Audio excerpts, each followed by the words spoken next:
you stuck with me. Okay. So this is what we're looking at, guys. This is the English Channel, okay, through here. This is Dunkirk that you're familiar with. Okay, that was the evacuation of British and French troops back in 1940. Okay, and then you have Battle of Britain. Okay, then Pearl Harbor, then North Africa, then Sicily, Italy. We take Rome on June 5th, 1944. On June 6th, the D-Day invasion will take place. Now, the easiest place for this invasion to take place is at the narrowest crossing of the channel, which is 20 miles. Okay? On a clear day, you can stand at the shore here in France and see the white cliffs of England. Here, you can't do that. Okay? Now, the Germans knew that, so they built up the strongest defenses. Now, this blue squiggly line on here is known as the Atlantic Wall. The Germans have had 4 years to build the defenses up along the Atlantic Wall, or the French coastline. Okay? Now, so what we are going to attempt to try to do is get the Germans to think the invasion is taking here at the Strait of Dover, while the actual invasion will take place here at a region known as Normandy. Normandy is not a town, it's a region. As is Calais, Pas de Calais is a region. Okay? Caen is a city. Okay? So, D-Day. Let's just start with that. What does the letter D mean? Death Day? Doomsday?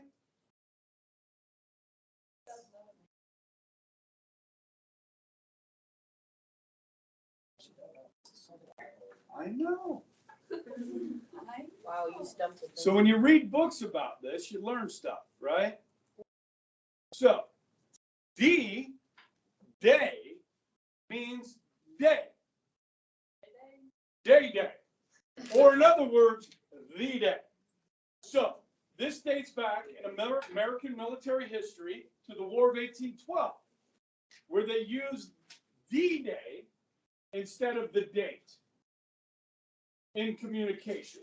So that if people were eavesdropping or listening, you would be saying D-Day. So another way to do it is D minus 7 is 7 days before the attack.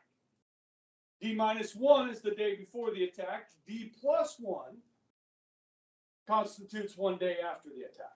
So what has our progress been? D plus 7. How much progress have we made in 7 days? The Ukrainian war is in day 51. Okay, so what kind of progress have Russians made? All right, D plus 51. All right, so H hour is the hour of the attack. Okay, so that's all it means. Now, this is like a nickname that sticks.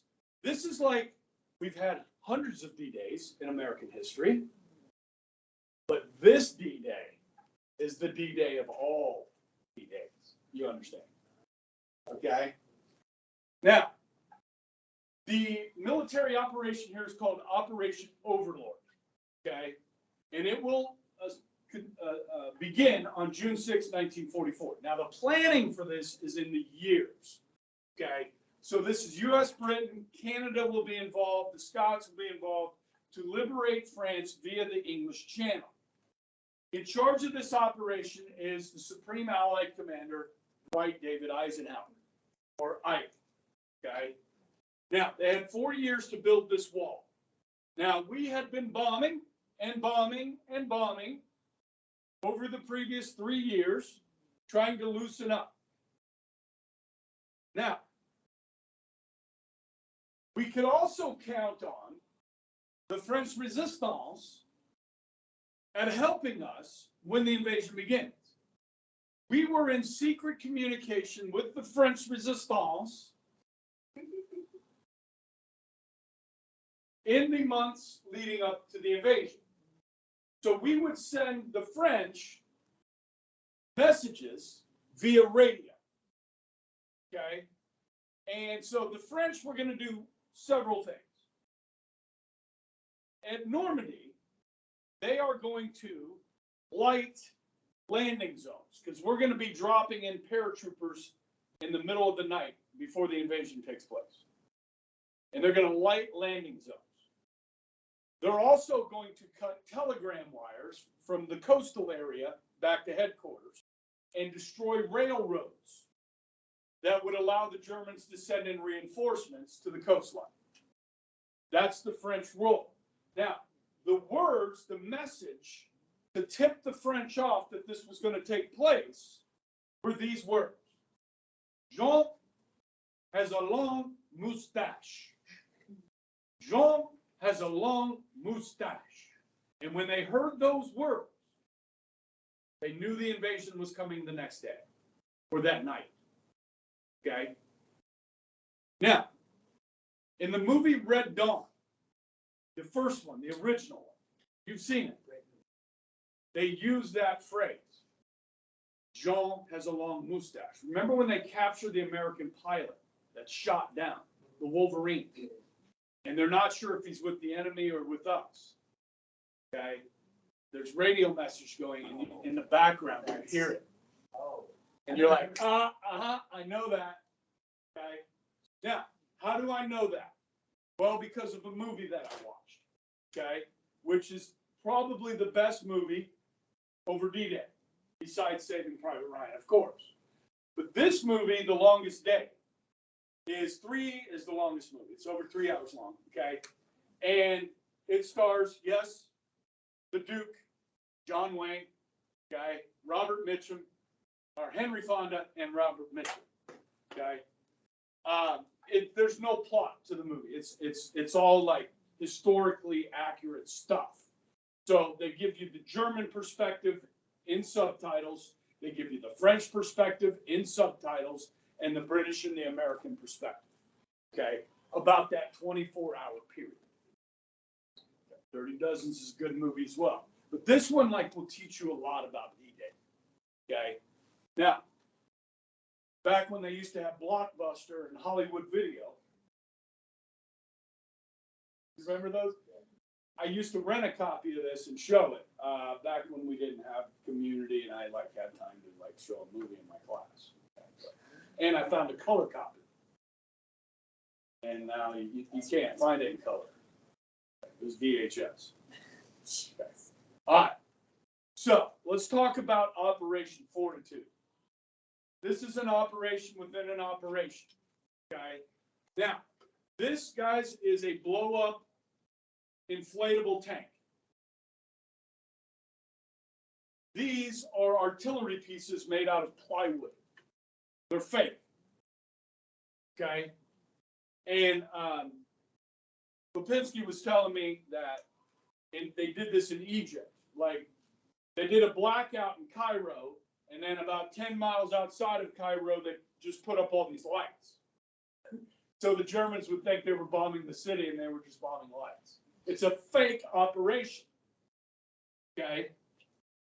And anything else you want to add into this, okay? But this is like a big operation. So they are going to really try and fool the Germans here, okay? So let me go back. What the heck is that?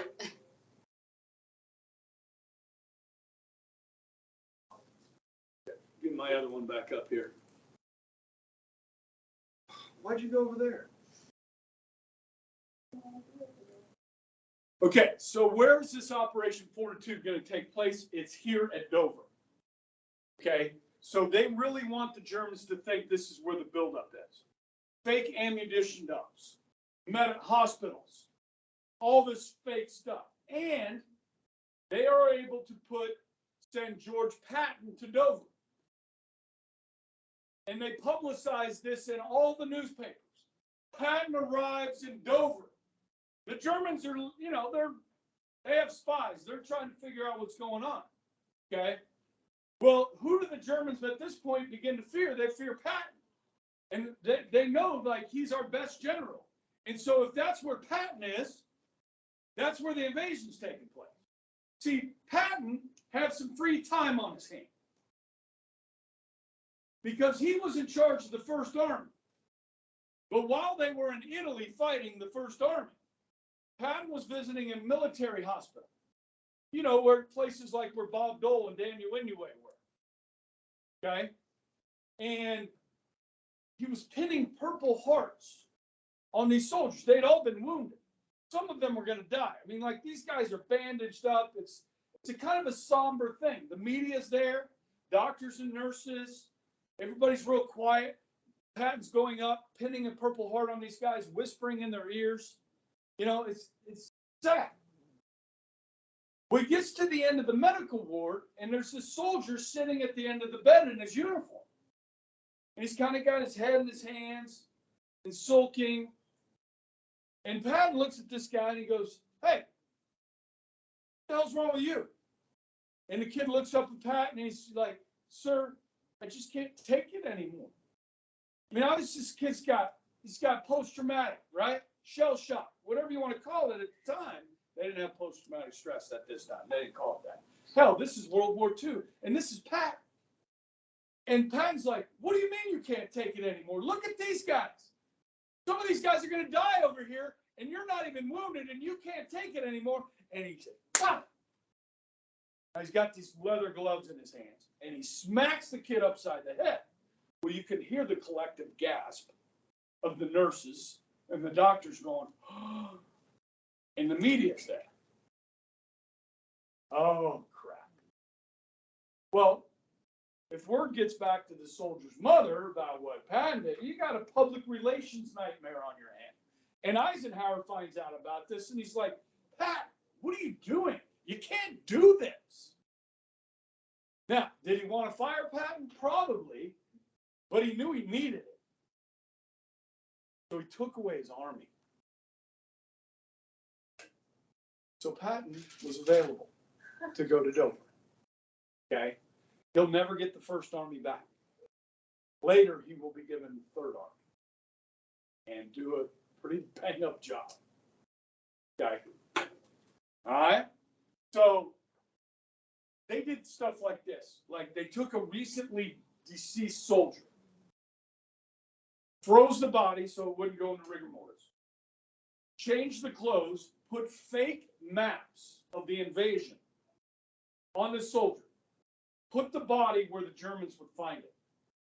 Germans find this body, start going through the clothes, find all this fake intelligence. Look what we found. We found maps of the invasion right here. So they were doing everything humanly possible to reduce the amount of resistance where they were really invading. And Operation Fortitude does pay huge dividends here. Because even after the invasion had begun and was underway, and there were 5,000 ships in the English Channel right here, Hitler refused to release the reserves because they still thought the invasion was here. They were thinking this was the fake invasion, but the real invasion was coming here. So it's almost noon on the day of the invasion before Hitler releases the reserves. And Hitler wasn't sleeping too well by this time of the war because the Russians had started to beat the Germans back. And he was losing. Wasn't sleeping. He was on sleeping pills and wasn't sleeping well. And his aide, General Jodl, did not want to wake him up that morning on June 6th. Okay? Now, as we get into this a little bit more, I put this slideshow together just to show you what the Atlantic Wall was like. Okay? And when we get back from Easter, guys, we'll watch the first 30 minutes of Saving Private Ryan. Okay? How many of you guys have seen that movie? Going? Okay. Don't watch it yet. Wait till class. Okay? intense. Okay, so I will give a warning before we watch this, okay? But soldiers that survived D-Day, that went and saw this movie, they said, that's what it was like. Okay, so it's very graphic. Okay, and Steven Spielberg, it's a masterpiece, I think. The movie's a masterpiece. And it's a fictional story, but it's a really good one. Okay? All right, so this is your Atlantic Wall, okay? Looking out from the French coast, okay, you can see all this stuff in the water. This is at high tide.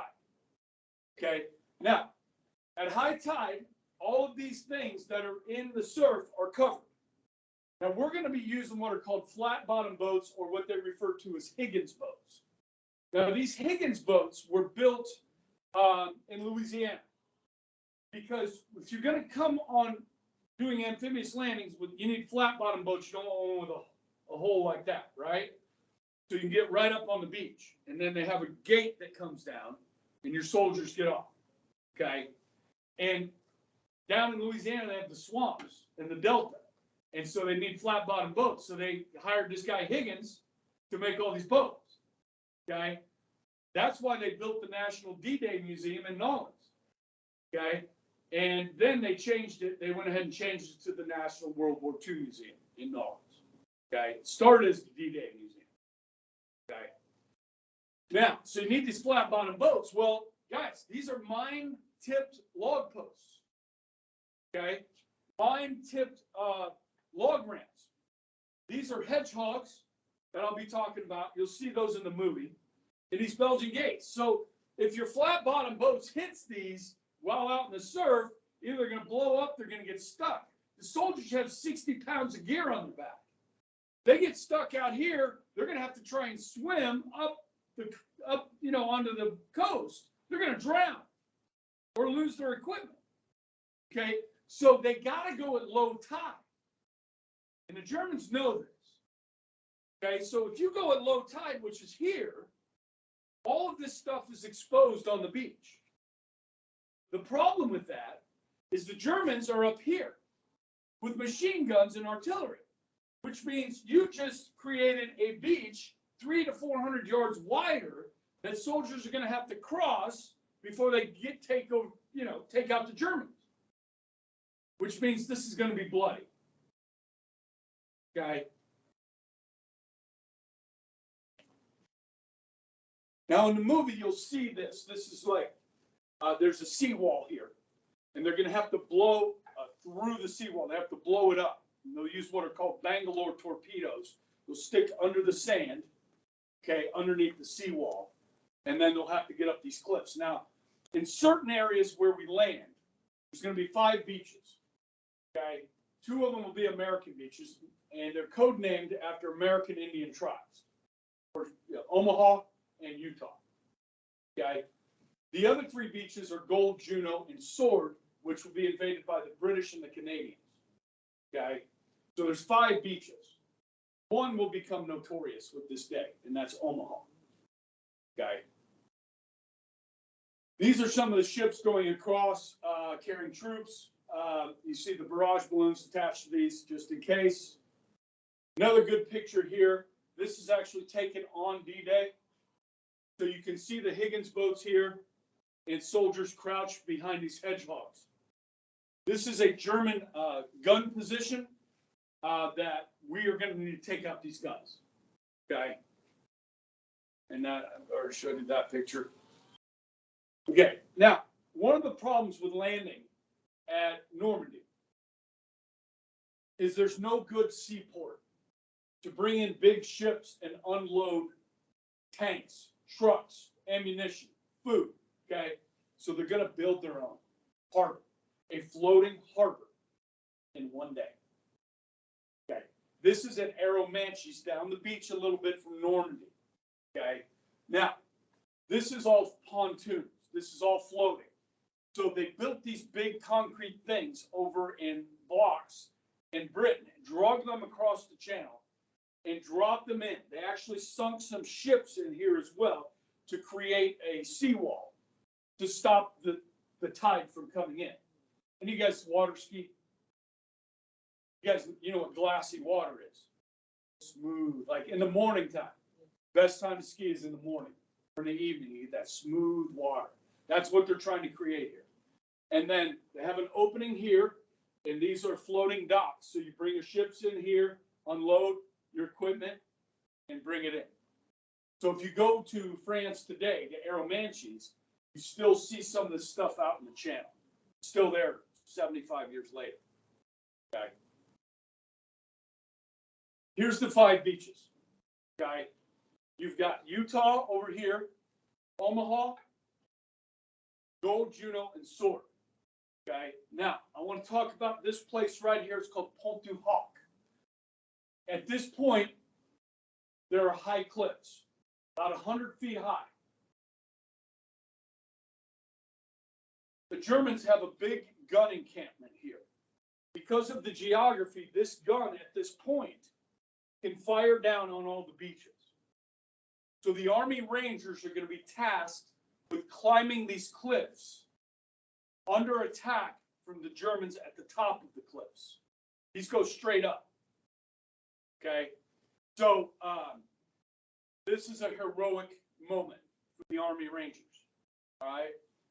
At Utah, guys, they're actually going to land off course by about a mile. And that turns out to be a good thing because the resistance where they landed was lighter than it would have been if they landed in the correct position. Now, over here, you can see a couple of parachutes. Do you see them over here? Okay.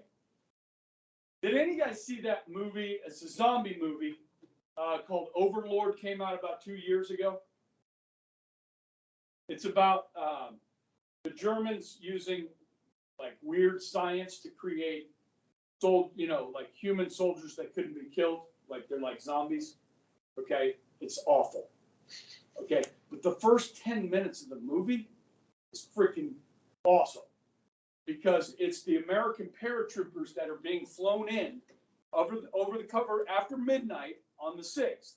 Okay, they are being dropped in. This is the 101st Airborne and the 82nd Airborne being dropped in under the cover of darkness, and their goal is to take key bridges in the area.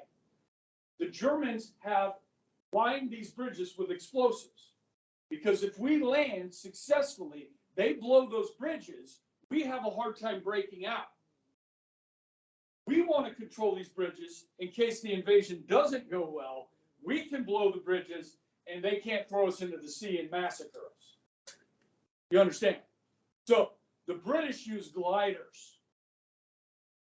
Like, you guys know what a glider is? Like you pull it with a plane that doesn't have an engine, it just kind of glides and then it lands. Usually you see these as 1-seaters, but these were 12-seaters. You had 12 men on these gliders. Okay? And it's at night in enemy territory. This is freaking crazy, man. Okay, it's nuts. The fact that some of these guys actually survived is crazy. Now, the Americans, the 101st and 82nd, as they're being flown over the coast and dropped in here, they come under heavy fire. In that movie, Overlord, the zombie movie, they showed this. And so the planes are like zigzagging. They're dropping guys all over the hell back. None of them landed where they were supposed to. Okay? But they found their way to these bridges, and they took them, and they held them. Okay? And you see that in the movie Saving Private Ryan at the end. They get to one of these bridges that these guys have held. Okay? It's freaking great. Okay? In one of these drops, some of the soldiers were dropped right into this town called San Mariglis at night. And because of the bombing, there was a fire at the casino in this town. And so it's after midnight, but the townspeople are awake, so are the Germans. They're trying to put out this fire. And all of a sudden, paratroopers start falling into this town. And the Germans are, like spraying them with bullets. True story, this one guy, parachute comes down, lands on top of a church, a big tall church. His parachute gets stuck on the steeple. He's hanging over the side of the building. A German shoots him in the foot. He plays dead. So the next morning when the Americans took finally took the town, he was still alive, but he was playing dead. Okay, and he was deaf because the church bells were going for hours. Okay, it's in the movie The Longest Day. Okay, so these guys are dropped in. We're gonna land here. Okay, now, what time we get out today? Okay, so let me keep going here. This is another good picture here. Here's Omaha. Here, and here's Pointe du Hoc, where the cliffs are.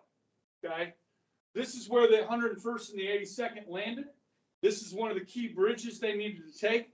The Germans flooded these areas, made them swamps. So some of our guys fell into the swamps. Some did drown.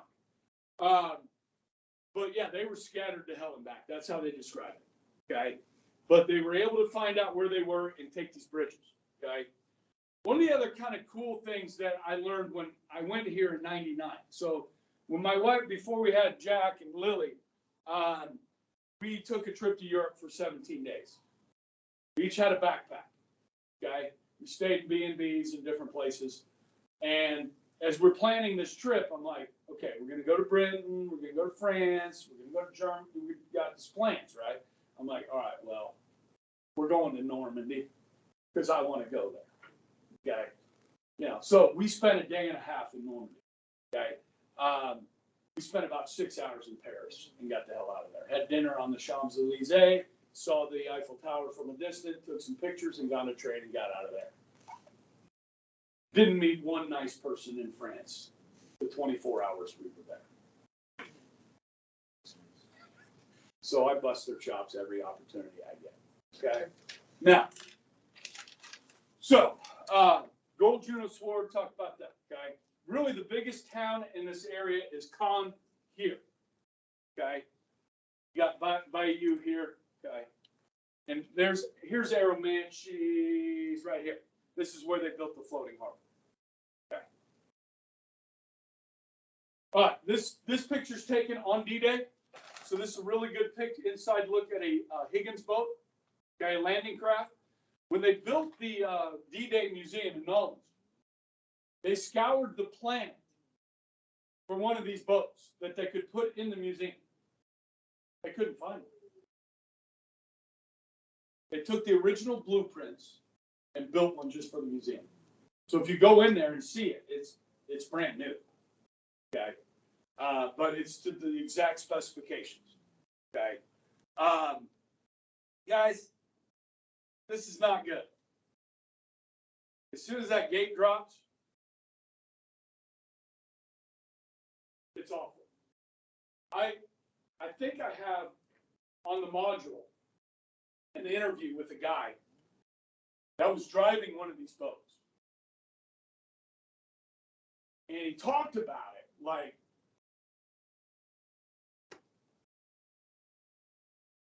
they're all dead.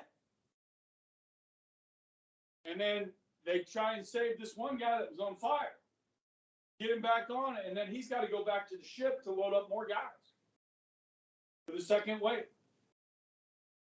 I think he made like, I don't know, he said like 13 trips that day. He survived.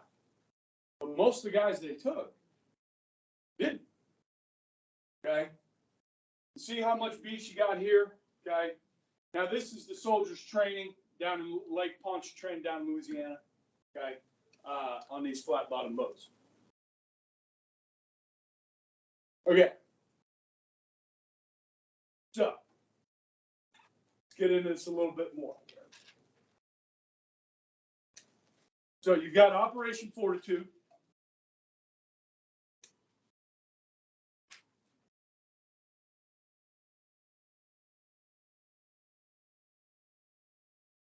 And then at 9:30 the night before, they have already canceled this once, a month before they were going to go. And the weather was bad. And you've got, 150,000 men on boats, rough seas, bad weather. It's hard to do an invasion. When we went to Normandy, my wife and I took a ferry from England to Caen, in the same area. It took 6 hours by ferry. It's a pretty open body of water, and the English Channel is known for rough seas and bad weather.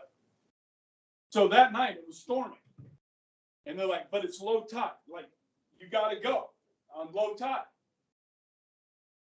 And so Eisenhower, Monty, Bradley, they're in a room trying to figure out whether we're going to go or not.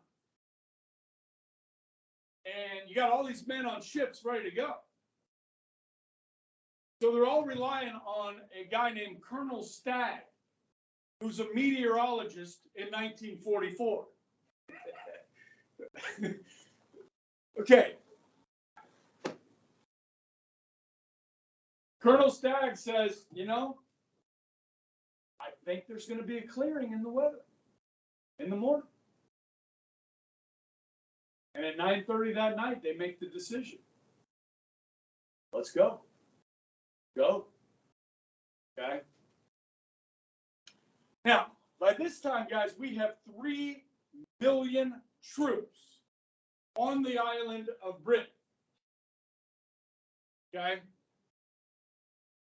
You've got all the tanks, planes, munitions, medicine, trucks.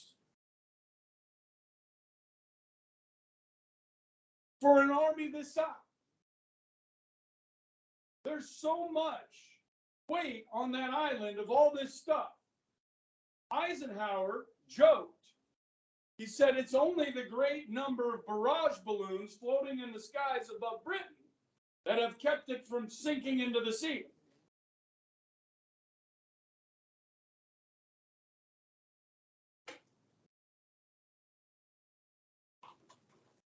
I almost forgot, but I didn't. 3 million troops. Most of them are Americans. About 2 million of them are Americans. You got British, you got French, you got some Poles, you got some Czechs, you've got Australians, you got New Zealanders, you got South Africans, you got Scots, you got 3 million troops. But about 2 million of them are American GIs, 18 to 22. Now, you guys know what a GI is? What that stands for? Close. Government issue. So Lipinski has signed the dotted line, and he is now a GI. Government issue Lipinski. GI Joe. Right? Lily, did I ever tell you the GI Joe story?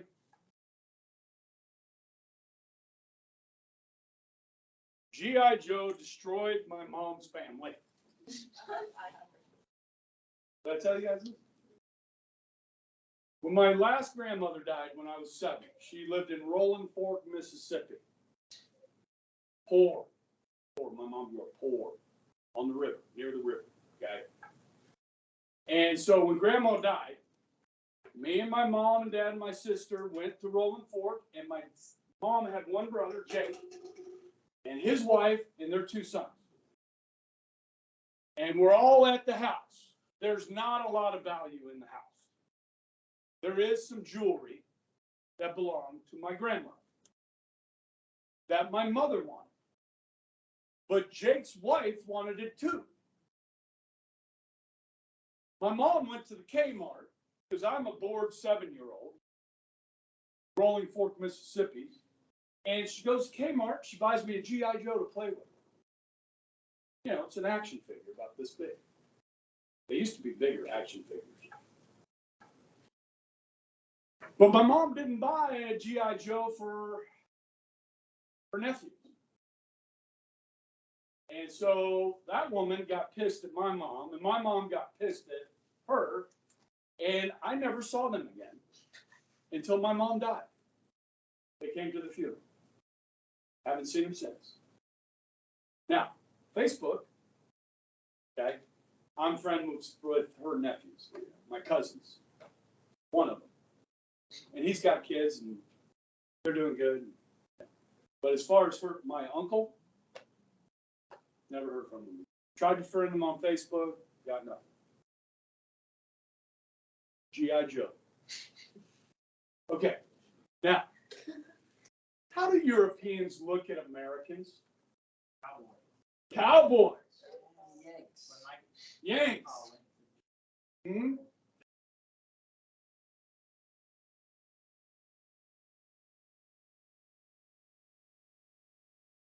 Oh, yeah. Yeah. Listen, in the 50s and 60s, we made a lot of Westerns in Hollywood, you know? And so these Europeans, they see all these Westerns, they think we're all cowboys, okay? And now we get over there. Now, Americans, like you're an American in Europe, you know, we kind of walk around like we're the, you know, we're the, yeah, we're Americans. Cocky, brash, stupid. Yes, stupid, overweight. Yes, that's how these people look at it. Okay, now, Americans are cocky. Okay, now, you've got 2 million Americans between the ages of 18 and 24 over there in Britain. And guess who takes a liking to the American GI? The British women, which does not endear the American troops to the British troops, because they're pissed because these Americans are taking all their girls. Yeah, these Americans eventually are going to ship out. You understand? So it was my first year teaching, and I had a student bring me a poem, and then I ended up writing a paper about this. Okay, about the sociological impact of American troops in Britain in the lead up to D-Day. Okay, but this poem is pretty good. Okay, so I want to read it to you. It's kind of cute. There's one bad word, and then there's a couple things you got to know. They call us Yankees. Okay, the Huns are the Germans. They refer to the Huns, the Germans. Okay, Hedy Lamarr was a famous, beautiful actress of that day. She's mentioned. What else do you need to know for this? Most of the troops that were in Britain had not seen combat yet. Now, we had been fighting in North Africa, and some of those troops did move to England, okay? But most of them were green. They hadn't seen any fighting yet, okay? You with me? Okay. This is called a British girl's lament. Lament, sorrow, that's what, okay? Dear old England's not the same. We dreaded the invasion. Well, it came. But no, it's not the beastly Hun. It's the goddamn Yankee army's come. That's the bad word. You see them in the train and bus. There isn't room for lots of us. We walk to let them have our seats, then get run over by their jeeps. They moan about our lukewarm beer. Think beer's like water over here. But after drinking one or more, you'll find them stretched out on the floor. You should see them try to dance. They find a partner and start to prance. And when you're half dead, they stop and smile and say, how about that, honey child? You see them try to jitterbug. They twist and turn and pull and tug. It's enough to make red Indians jealous. Yet they are civilized, or so they tell us. With admirations, we would stare at the ribbons that they wear and think of deeds so bold and daring that won the ribbons they are wearing. Alas, they haven't fought the Hun. No war battles have they won. Those pretty ribbons just denotes they've crossed the sea, brave men in boats. We speak to them, they just look hazy. We think they're daft. They think we're crazy. Yet they are allies, we must be nice. They love us so, but cats like mice. They laugh at us for drinking tea. Yet a funnier sight you'll never see than a Yank chewing gum with a dumb-looking face. He'll raise a laugh most any place. They think that they can shoot and fight. It's true they fight, yes, when they're tight. I must admit their shooting's fine. They sure can shoot a damn good line. They tell you you've teeth like pearls. They love your hair the way it curls. Your eyes could dim the brightest star. Your competition for Hedy Lamarr. You are their life, their love, their all. And for no other would they fall. They love you dear till death do part. And if you leave, you'll break their heart. and then they leave you brokenhearted. The camp is moved, your love departed. You wait for mail that doesn't come, and then you realize you're awfully done. In a different town, in a different place, to a different girl with a different face. I love you, darling. Please be mine. Same old yank, same old line. Isn't that good? Yeah, and true, right? Now, this is kind of cool, and I don't know if you guys have ever thought about this. You know, the United States is unique in this. We have military bases all over the world. So you have American GIs, Navy guys, all over the world. And where they intermingle with the populations there, love does happen. I grew up in a Navy town in Pensacola, Florida. Okay, so a bunch of Navy guys, all right? And one of my best friends in high school, Billy, his dad was a Navy guy. And then Billy was a Navy guy. But Billy's mom was Filipino. Because while his dad was stationed in the Philippines, he met her and fell in love with her. And guess what? She had a bunch of Filipino friends in Pensacola because a bunch of other sailors had married Filipino women. Okay? And so every year they would have the big pig roast, you know, the full pig, you know, and lumpia, which you guys had lumpia. It's Filipino, like it's like an egg roll type thing, but it's Filipino. It's different. Okay. And, you know, I got to know a lot of the Filipino ladies and then their kids because their kids go to school at my school. And, you know, so Billy was a mix, you know, between Filipino and American. Okay. Yeah. So it happens. Even in the Middle East, it happens. I mean, if you're working at a checkpoint in Iraq for, you know, 12 months and the same lady walks by every day, you say, good morning, how you doing? Now, the government discouraged this because of the religious thing, right?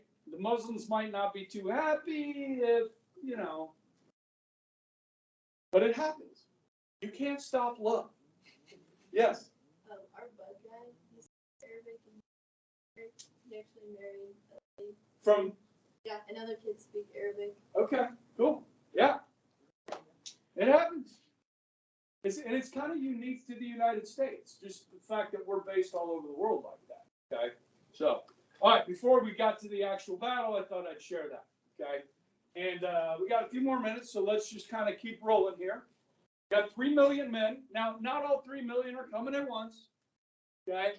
About 100,000, 150,000, 600 warships, 4,000 supporting craft, and 11,000 airplanes providing air cover. Now, we couldn't give it away, so we couldn't just bomb Normandy. We had to bomb everywhere, okay? Because if we just bombed Normandy, yeah.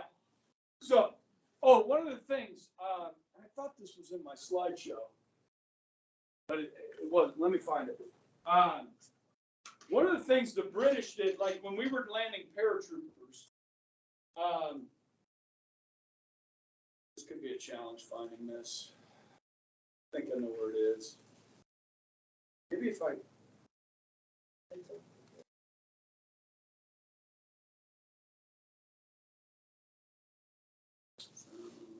Sorry.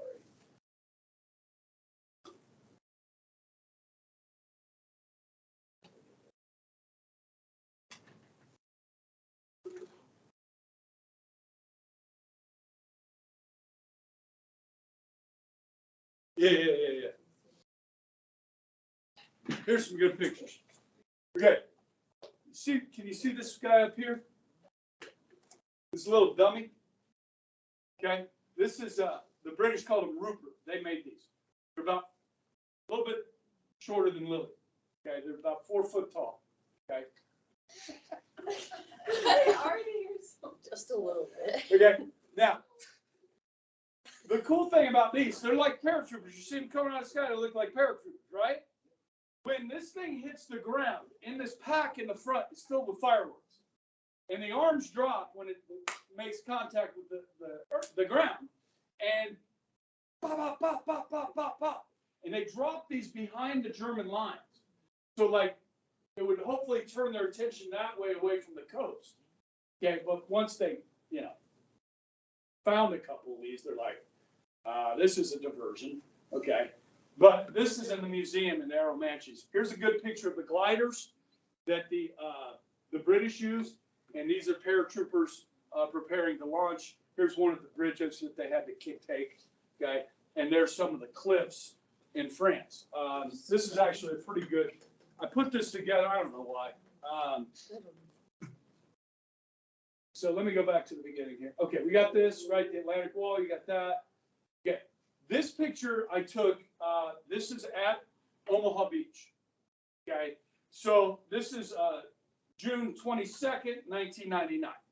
Okay, so I walked out as far as I could without getting my one pair of high top tennis shoes wet.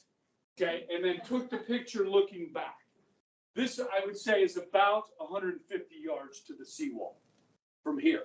Okay, it was further out that the day of the landing. This is the cliffs up here. These are not real steep here. Okay, but the Germans are all up in here. Okay, this is inside the museum in Arromanches. Now this is down the coast a little bit at Pont du Hoc, where the high cliffs are. And you can kind of see them in the background here. Down the beach from Omaha. This is a bomb crater that is still there. It was still there, 60 years after the event. Okay, and that's me standing in the bomb crater. Oh, I did. Okay, did Fortitude. Okay, there's your beaches. Okay, this is Pont du Hoc here. Okay, there's a monument there today.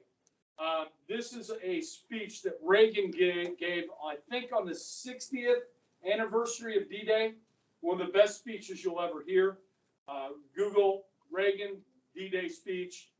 It's outstanding because there's a lot of survivors here. They're still alive. Okay.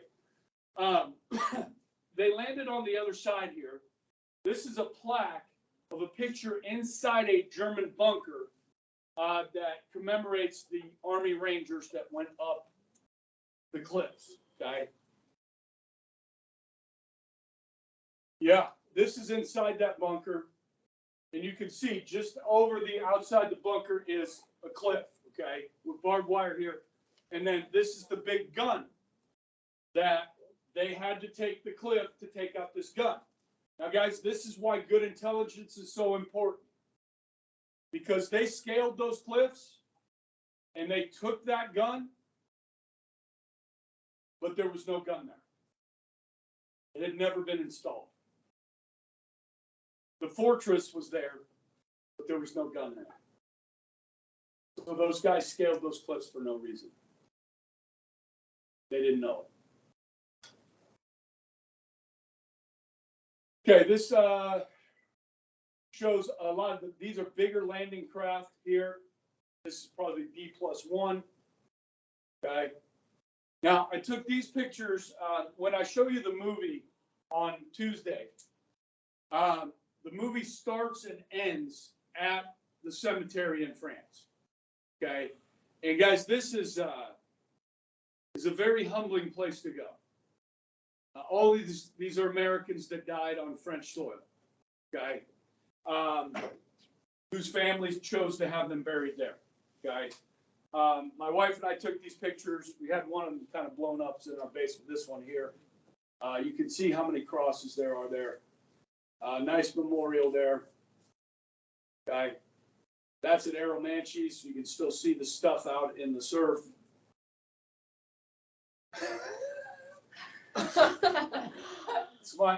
We took the ferry across the channel.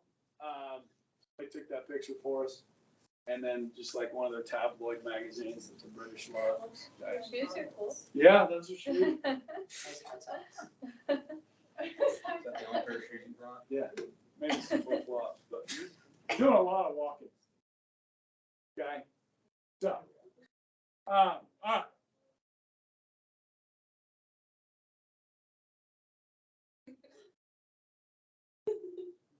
All right.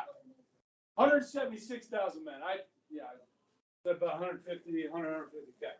So at 5:30 a.m., the surprise may not, we might give it away. But the Navy is going to open up for a full hour on the coast, okay, trying to soften up the enemy. It really didn't do that much. Okay, they were underground in bunkers. Okay. Then at 6:30 a.m., first troops begin to land. Okay. As I said, at Utah, things went pretty good. At Omaha, things did not go well. The life expectancy of an American GI in the first wave on Omaha Beach was 8 seconds. Okay, it's crazy. I was present at an interview when I was a para out at Mays High School.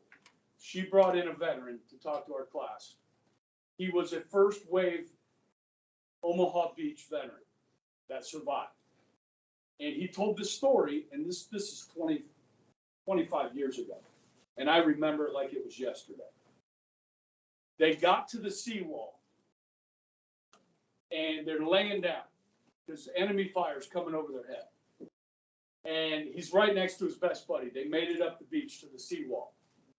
And an artillery explosion goes off nearby. And he looked this direction, looked back at his buddy. His buddy had rolled over, and his guts were coming out of his stomach. He'd been cut open by the artillery. And he was just, like trying to put him back in. And he said that image will never leave his mind. Well, it's never lost my mind now either. You know what I mean? It's like, holy cow. And there's a part in the movie, guys, like that. So when they made the movie, they took survivor stories, they made a movie, okay, and tried to make it as realistic as possible. So we get back on Tuesday, we'll watch that, and then we will break out from the beaches. It will be successful. It will take till about 11 a.m. till we secure Omaha Beach. Okay, that delay, Operation Fortitude, is allow us to establish a beachhead, and the Germans will not be able to throw us back into the sea. Okay, so ultimately, it is a great success. That comes at great cost. Now that's timing. I wish we could.